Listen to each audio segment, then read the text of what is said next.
Olá, seja bem-vindo a este canal. Você vai ouvir uma mensagem de fé do pastor José Oliveira. Amém, glória a Deus. Estão felizes por estar na casa de Deus? Amém, é motivo de alegria estar na casa do nosso Pai. Pegaram a lição já? Vamos abrir então a nossa Bíblia no segundo livro dos Reis, no capítulo 6. Segundo livro dos Reis, no capítulo 6.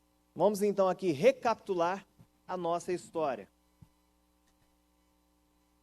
E disseram os filhos dos profetas a Eliseu: eis que o lugar em que habitamos diante da sua face, da tua face nos é estreito. Vamos, pois, até o Jordão, e tomemos de lá, cada um de nós, uma viga, e façamos-nos ali um lugar, para habitar ali. E disse ele: ide. E disse um: serve-te de ires com teus servos. E disse: eu irei. E foi com eles, e chegando eles ao Jordão, cortaram madeira. E sucedeu que, derribando um deles uma viga, o ferro caiu na água, e clamou e disse: ai, meu senhor, porque era emprestado. E disse o homem de Deus: onde caiu? E mostrando-lhe ele o lugar, cortou um pau e o lançou ali, e fez nadar o ferro. E disse: levanta-o. Então estendeu a sua mão e o tomou. Então aqui nós estamos hoje no passo 6, no versículo 6, onde começa, o nosso título já dizendo: onde caiu? Estão com a lição aí nas mãos? Onde caiu? Recapitulando o versículo 6, e disse o homem de Deus: onde caiu? E mostrando-lhe ele o lugar, cortou um pau e o lançou, e ali fez flutuar o ferro. Identificar o problema pode parecer fácil para alguns, mas no fim são poucos os que conseguem. E nessa lição vamos dar uma atenção especial naquilo que você realmente deseja restituir.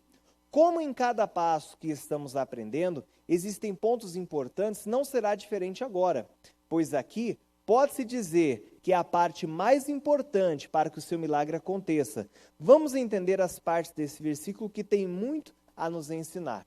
Então aqui, o pastor Vitor fazendo o esboço dessa mensagem, trazendo aqui para a gente, ele disse algo muito importante, que é o ponto crucial, o ponto fundamental, nós entendermos, nós conseguirmos identificar o problema. Uma pessoa ela consegue resolver um problema se ela não identificar o que está errado? Não consegue. A pessoa ela precisa fazer uma análise, ela precisa fazer um check-up, como dizem, ver o que está errado, para então poder corrigir aquele problema.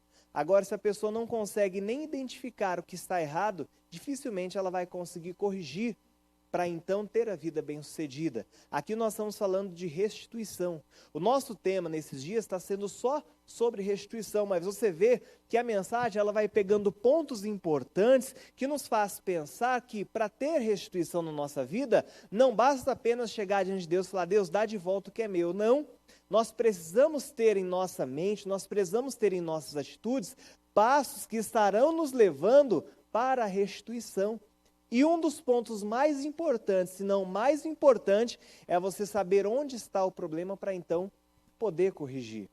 Eu lembro quando eu trabalhava numa concessionária, o consultor técnico, ele é aquele que pega os problemas, vem o motorista, o caminhoneiro, enfim, vem ali com o problema, ele vai dar um diagnóstico e depois ele vai passar para o chefe de oficina, que vai trabalhar para corrigir o problema. Assim que funciona na concessionária. Eu lembro que, conversando uma vez com um consultor, ele falou o seguinte: Zé, teve uma vez, eu trabalhava numa outra concessionária, era de carro pequeno, e veio uma mulher falando que estava com um problema, um barulho muito estranho no carro dela. Um barulho ficava na parte de trás, ela só sabia isso, e ela não conseguia achar o problema, não conseguia identificar, então ela levou na concessionária, o carro estava novo, semi-novo, então estava no prazo ali de garantia ainda. Quando ela chegou, aí o mecânico pegou o carro para dar uma volta e achou estranho, não viu nada de diferente no carro. Não viu nenhum barulho diferente. Ela falou: não, mas tem problema sim, tá com barulho diferente. Aí levou ela junto para dar uma volta também, para ver ali onde estava o barulho. Quando eles saíram com o carro, ela falou: aí, tá ouvindo o barulho? Ela falou: mas moço, esse barulho que a gente está ouvindo é da mala que está lá no porta-mala. A mala está indo de um lugar para o outro, está batendo e está fazendo barulho. Você vê que é uma coisa simples, só que para ela estava trazendo incômodo. Ela soube identificar o problema? Não, na verdade não era nenhum problema, era só ter tirado a mala do porta-mala que não ia ter barulho algum. É uma coisa simples, a gente dá risada, só que na nossa vida, às vezes, é da mesma maneira. Às vezes a gente dá tanta importância para coisas pequenas que não fazem o menor sentido. E às vezes coisas que realmente fazem problema, que podem trazer prejuízo para a gente não liga. Neste caso, ela levou o carro por algo que não fez nem sentido ela ter levado o carro, só serviu de piada depois ali entre os funcionários, ele contando isso para mim, depois de anos já passado. Só que na nossa vida, às vezes, nós não conseguimos identificar problemas. Nós não sabemos fazer um check-up e ver onde que erramos. Tem pessoas que às vezes elas começam com um pequeno empréstimo do banco para corrigir um problema. E depois ela não consegue mais corrigir o problema inicial dela e começa a fazer outro empréstimo. Ela começa trazendo mais problemas para corrigir um problema, não vai levar a lugar nenhum. Igual a guerra aí fora, o pessoal tenta combater guerra com guerra. Não é dessa maneira, não é desse jeito que Jesus nos ensinou. A guerra é combatida com a paz. Assim também, problemas são corrigidos com solução e não com mais problemas. Então, se nós não fizermos essa pergunta para nós diariamente, onde caiu? Onde está o erro? Onde está o problema? O que eu posso fazer para mudar? Se nós não fizermos essas perguntas diariamente para nós, dificilmente nós iremos sair do lugar. Vamos continuar aqui com a nossa leitura. Quando você precisa restituir alguma coisa, precisa, em primeiro lugar, se perguntar, onde caiu? E o que significa isso? É fácil o que você fez perder, o que quer de volta? É fácil o que você fez perder, o que fez você perder, o que quer de volta? Podem ser muitos os motivos, mas sempre tem um principal, e este é outro ponto importante da nossa lição. Quando o profeta Eliseu perguntou onde havia caído, o responsável pelo machado emprestado logo mostrou o lugar. Podemos dizer que ele apontou o lugar exato onde tinha caído, e que lição ele nos dá aqui? Pois percebe-se que quando quer de volta alguma coisa, precisa exatamente, sem entrelinhas, apontar. Perceba que ele mostrou o lugar exato e não disse as palavras, mais ou menos, eu acho, pode ser, e com tantas outras que muitas vezes usamos. Você vê que o jovem ali, ele falou, caiu naquele lugar, ele foi exato no lugar onde o machado havia caído. Quando ele identificou o problema, ele soube corrigir. Eu lembro uma vez, eu estava com minha noiva, um dia de folga, e a gente juntou ali para fazer um bolo. E aquele bolo ali parecia estar muito bom, muito gostoso, o bolo mais bonito que a gente já tinha feito. E na hora de comer, chega e embrulhou o estômago. Na hora eu olhei para ela, ela olhou para mim e a gente falou junto, esquecemos do açúcar, esquecemos de adoçar o bolo. O bolo estava bonito demais. O próximo bolo, vocês acham que a gente ia esquecer de colocar o açúcar? Não ia. Mas por quê? Porque a gente identificou o problema na primeira vez que a gente fez errado. E há pessoas que elas só vão aprender quando fizer alguma coisa errada. Como eu disse na semana passada, esse jovem, ele pecou em alguns pontos. Por ele usar o que era emprestado, ele deveria ter mais cuidado. Por ele usar o que não era dele, ele precisava ter um pouco mais de atenção. Volto a dizer, o machado poderia estar ali frouxo, a madeira frouxa no encaixe ali do ferro, poderia. Mas como era emprestado, ele devia ter verificado antes, ter olhado. Às vezes no entusiasmo de terminar logo o serviço, ele foi com tanta vontade que bateu ali e adiantou alguma coisa à pressa. Ele teve que parar o serviço para procurar, para trazer de volta o machado. Não adiantou essa pressa, essa afobação. Então, o ele ter pegado emprestado não era o problema foi a falta de cuidado que ele teve ao usar aquilo que não era dele. E na semana passada nós entendemos que tudo é emprestado. Tudo aquilo que você faz, tudo aquilo que você tem para fazer, você precisa pensar que o seu próprio corpo não é seu. A maneira de você se alimentar, às vezes o sedentarismo, coisa que às vezes nós nem ligamos, nós precisamos nos atentar mais porque até o nosso corpo, sendo templo do Espírito Santo, é emprestado.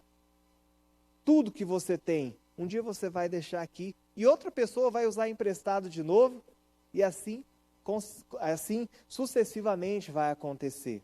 Agora, pastor, nós estamos falando de identificar os problemas, identificar onde está o problema, identificar onde está o machado. Sabe algo interessante aqui nesse jovem? É que na hora que caiu, ele não ficou fazendo rodeios. Na hora que ele caiu, ele já deu um grito: ah, meu senhor, porque era emprestado. E quando viram ali onde estava o machado, foram em cima para solucionar. Vamos para o próximo tópico, para nós entrarmos em outro assunto. O próprio Senhor fala para fazermos dessa maneira. Vejamos nas Escrituras: lembra-te, pois, de onde caíste, e arrepende-te, e pratica as primeiras obras. Quando não, brevemente a ti virei, e tirarei do seu lugar o teu castiçal, se não te arrependeres. Lembra de onde caiu o seu machado? Então aponte exatamente onde caiu.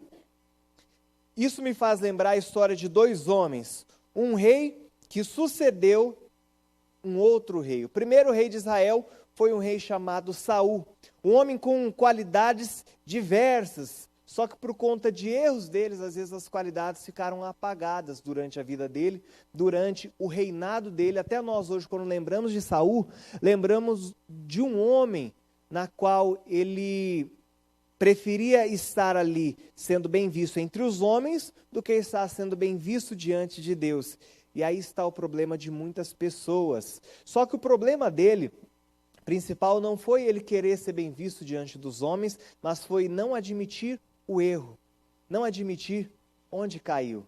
Lembra-te, pois, de onde caíste. Abra sua Bíblia comigo, no primeiro livro de Samuel, um pouquinho para trás, 1 Samuel, no capítulo 15.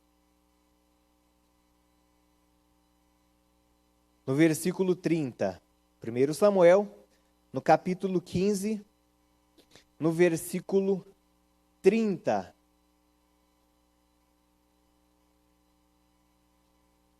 O jovem poderia ter ficado de boa ali quando o machado caiu, ter ficado tranquilo.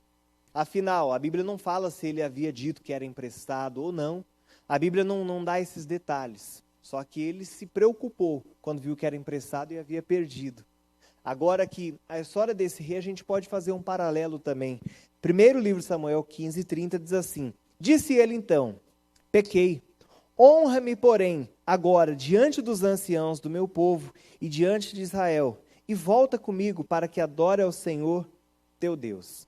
Então, quando ali o Saul, ele comete um erro diante do Senhor, Deus tinha dado uma ordem para ele, ele deixa de cumprir aquela ordem por completo, vem o Samuel dar uma repreensão nele, ele fala: pequei, mas honra-me diante do povo e volta comigo para Israel, para que eu adore a Deus também. Então, a atitude de Saul não foi falar: bom, eu pequei, vou pedir perdão para Deus, porque o que eu fiz não era para eu ter feito. Não, ele só simplesmente falou: pequei, honra-me diante do povo, para que o povo não veja que eu errei assim. Às vezes nós queremos encobrir coisas que não irão nos fazer prosperar. Aquele que encobre as suas transgressões nunca prosperará. Esse foi o erro de Saul. Se formos comparar o erro dele com o erro de Davi, não dá nem para fazer uma comparação, porque hoje Davi foi muito maior, mas muito maior. Ele deixou de cumprir simplesmente uma ordem de Deus por completo, cumpriu em partes, mas Deus tinha mandado ele exterminar todos os amalequitas e ele poupou alguns ainda, o rei Amaleque, o melhor do gado, das ovelhas, que ia oferecer ao Senhor em sacrifício, mas o que Davi fez foi muito pior. O Davi, ele além de ter cometido um adultério, ele cometeu um homicídio seguido. Depois do adultério, cometeu um homicídio de um homem que era linha de frente dele, era um homem de confiança. Agora, quando o Davi ele foi advertido pelo profeta Natã, veja a resposta dele. 2 Samuel, capítulo 12. Segundo livro de Samuel, no capítulo 12.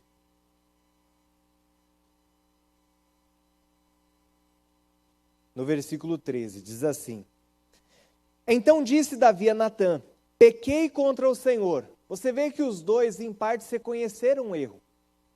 Só que o Davi, ele continua: pequei contra o Senhor. E disse Natã a Davi: também o Senhor traspassou o teu pecado, não morrerás. Só que essa decisão veio depois que Deus viu um arrependimento completo na vida de Davi. Você vê isso no Salmo 51. Abra comigo lá, nós já estamos indo para a parte final da mensagem. Salmos no capítulo 51, o subtítulo é: Davi confessa o seu pecado. Ele confessou: suplica o perdão e roga a Deus, que Deus renove um espírito reto. Salmo 51, no versículo 11, diz assim: não me lance fora da tua presença, e não retires de mim o teu espírito. Torna a dar-me a alegria da tua salvação, e sustém-me com o espírito voluntário. Você vê que Davi, quando ele errou, ele não ficou pensando em status, como ele iria estar diante dos homens. Ele viu o erro dele, e ele foi bem no íntimo dele, falou: Deus, me perdoa pelo erro que cometi. Eu só não quero perder o espírito, a alegria da tua salvação. Ele viu o que era importante para ele, ele reconheceu o erro. Quando ele reconhece o erro, aquele filho dele, que ele teve com Batseba, acabou falecendo. E depois daquele filho, nasceu um filho chamado Salomão, que foi o maior rei de todos os tempos que Israel teve. Só que o Salomão só veio depois que ele reconheceu o erro dele. Depois que ele viu onde ele tinha errado. Deus, assim, hoje, Ele quer também que nós vejamos a nossa vida e confessemos diante dEle onde que nós estamos errando. Porque os nossos problemas, a gente sabe onde nós erramos. Nossos problemas, nós sabemos onde nós vacilamos, deixamos de dar atenção ao Senhor e nós podemos corrigir. Jesus, a pessoa da mente mais extraordinária que o mundo já teve, já recebeu. Aos 12 anos estava ali na igreja, já interrogando os doutores da lei, e as pessoas se admiravam com a sabedoria dele. E o ministério dele começou aos 30 anos de idade, começou a curar, fazer milagres, prodígios, e calava todos os que se achavam naquela época, simplesmente com a sabedoria, com a maneira dele falar. Veja a pergunta que ele faz a este homem, no livro de Lucas, no capítulo 18. Lucas, capítulo 18. Terceiro evangelho, Mateus, Marcos, Lucas.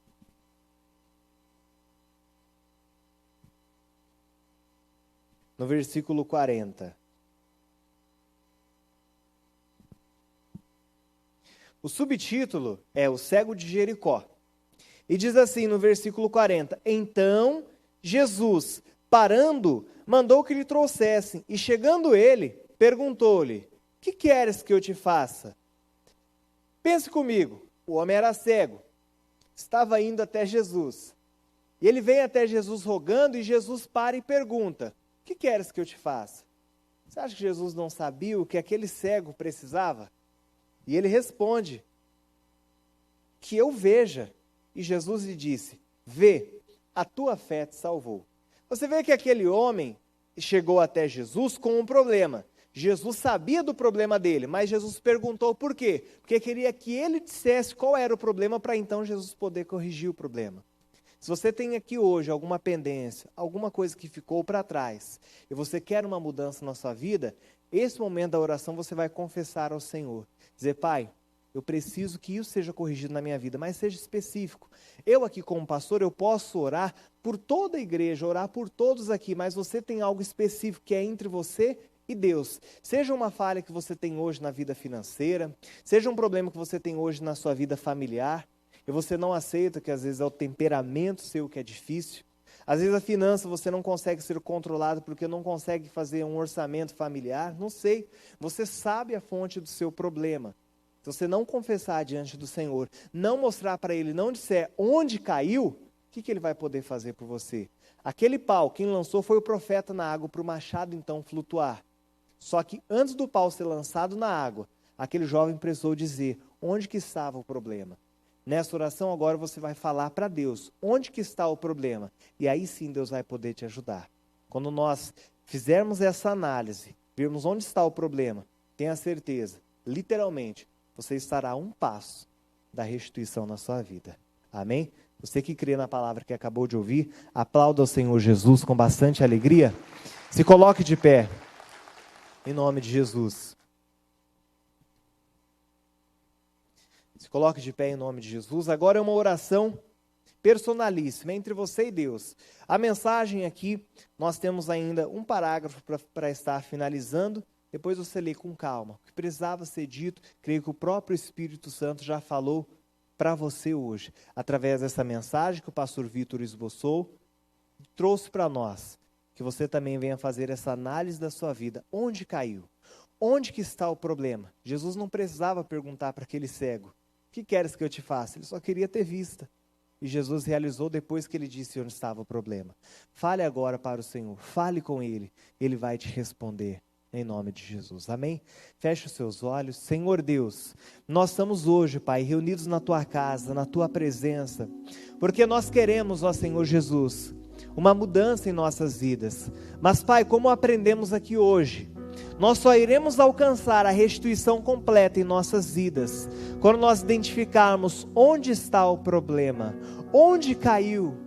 Oh Senhor Jesus, e há quantas pessoas aqui passando por crises em suas vidas, porque ainda não tomaram a consciência, assim como Davi tomou. Ele lembrou onde havia errado, e ele não queria perder o espírito da alegria, a alegria da salvação.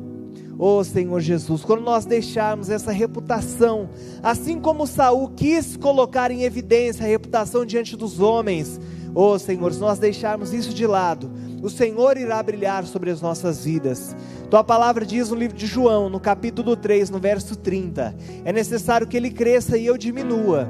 Oh Senhor Deus, se o Senhor ficar em evidência em nossas vidas, as nossas vidas terão uma mudança significativa, porque o Senhor que estará no controle. Meu irmão, agora é hora de você dizer ao Senhor: Pai, eu tenho errado nisso, me ajude.